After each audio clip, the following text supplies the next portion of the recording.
बड़ा फ्लॉ ये होता है कि रेडिकलाइज्ड वर्जन जो होता है अवामी लीग की वो नजर आती है।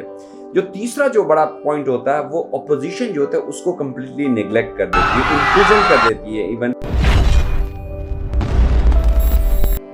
हेलो दोस्तों, वेलकम टू टेल ट्विस्ट। आज हम शेख हसीना की डाउनफॉल के ऊपर बात करेंगे।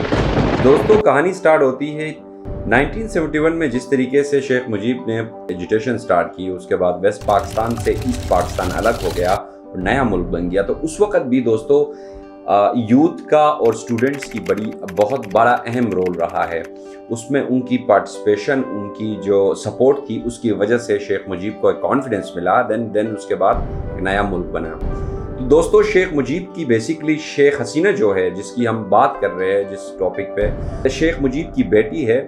शेख मुजीब की असैसिनेशन के बाद ये जर्मनी में पढ़ती थी, तो उसके बाद से अवामी लीग जो था शेख मुजीब का, एक बहुत बड़ी पॉलिटिकल पार्टी थी, बहुत बड़ा पॉलिटिकल फोर्स था।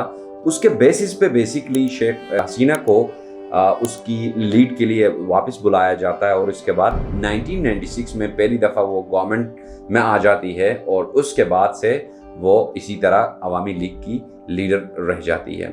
2008 में सेकंड टाइम पावर में जब आती है, तो उसके बाद उसकी जो डेस्टिनी होती है, जो उसका पूरा पॉलिटिकल स्ट्रक्चर होता है बांग्लादेश का, वो चेंज हो जाता है। 2008 के बाद एक 4 मेजर वो बेसिकली रिफॉर्म्स लेकर आती है। पहला जो रिफॉर्म होता है बेसिकली इकोनॉमिक रिफॉर्म होता है, जिसमें जीडीपी को बेसिकली वो ग्रो कराती है बांग्लादेश की। बट जीडीपी का ग्रोथ होना यहाँ पे नहीं रुकता दोस्तों। बेसिकली जीडीपी का ग्रोथ के साथ साथ उसका जो सेगमेंटेशन होता है जीडीपी का, वो फोकस ग्रुप होता है, जिसमें सिर्फ की सिर्फ एलिट्स को इंकरेज करती है, जिसके बेसिस पे इन्फ्लेशन और अनएम्प्लॉयमेंट का बहुत बड़ा प्रॉब्लम रहता है। तो दोस्तों, जो सेकंड जो प्रॉब्लम होता है वो होता है मिलिट्री विंग्स बनाती है, जो अवामी लीग होता है उसका स्ट्रक्चर चेंज कर देती है। उसमें एक बहुत बड़ा फ्लॉ ये होता है कि रेडिकलाइज्ड वर्जन जो होता है अवामी लीग की वो नजर आती है।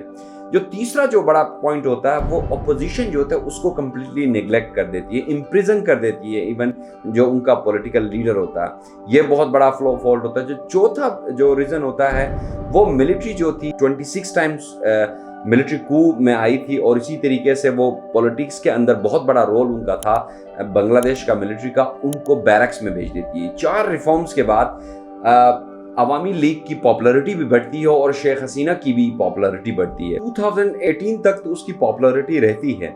2018 में जब कोटा सिस्टम के ऊपर लोग रेजिमेंट स्टार्ट कर देते हैं, तो 2018 में वो बेसिकली 30% जो कोटा होता है वो डेडिकेटेड होता है फ्रीडम फाइटर्स का, और इसी तरीके से 56% जो होता है वो गवर्नमेंट के जो ऑफिशियल्स होते हैं उनके लिए डेडिकेटेड होता है। ये प्रॉब्लम बेसिकली कोटा सिस्टम से स्टार्ट हो जाता है। शेख हसीना का जो डाउनफॉल होता है कोटा सिस्टम का 2024 में जब ये दोबारा से रिस्टोरेशन की तरफ जाती है, 30% को रिस्टोर करती है, तो यूथ की और टीचर्स की तरफ से ज़्यादा इसमें रिजेंटमेंट्स आ जाते हैं। तो दोस्तों, जब ये प्रोटेस्ट स्टार्ट हो जाता है, तो ये स्टार्ट हो जाता है बेसिकली ढाका यूनिवर्सिटी में। ढाका यूनिवर्सिटी के प्रोफेसर प्रोटेस्ट करते हैं टीचर्स, और उस प्रोटेस्ट का नाम देते हैं teachers protest against quota system. उसमें उनका जो पेंशन होता है वो भी ख़त्म कर देते हैं और इसी तरीके से उनको इस चीज़ पे बहुत ज़्यादा प्रॉब्लम क्रिएट होता है।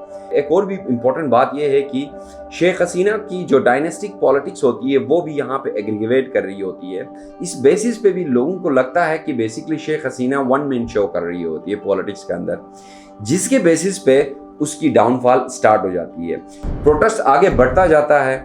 उसके बाद वो एक पॉलिटिकल स्पीच करती है जिसमें बेसिकली राजाकारी के नाम से ट्रेटर्स डिक्लेयर करती है। जो यूथ होते हैं, स्टूडेंट्स होते हैं, वो जो उनका स्पीच जो होता है बेसिकली वो ट्रिगर करता है पूरे नेशन वाइड प्रोटेस्ट में। सो दोस्तों, ये थी बेसिकली डाउनफॉल शेख हसीना की। और इसी तरीके से मोहम्मद यूनुस नाम का एक नोबल लिटरेट होता है, वो बेसिकली इंटरिम गवर्नमेंट का को लीड करेगा। और इसी तरीके से मिलिट्री का मानना है कि बेसिकली ये हम इलेक्शन को कंडक्ट करवाएंगे, फेयर इलेक्शन इंटरिम गवर्नमेंट के साथ मिलके, और आगे चलेगा। और अगर ये वीडियो आपको अच्छा और इन्फॉर्मेटिव लगे तो ज़रूर लाइक एंड सब्सक्राइब कीजिए। Thank you so much.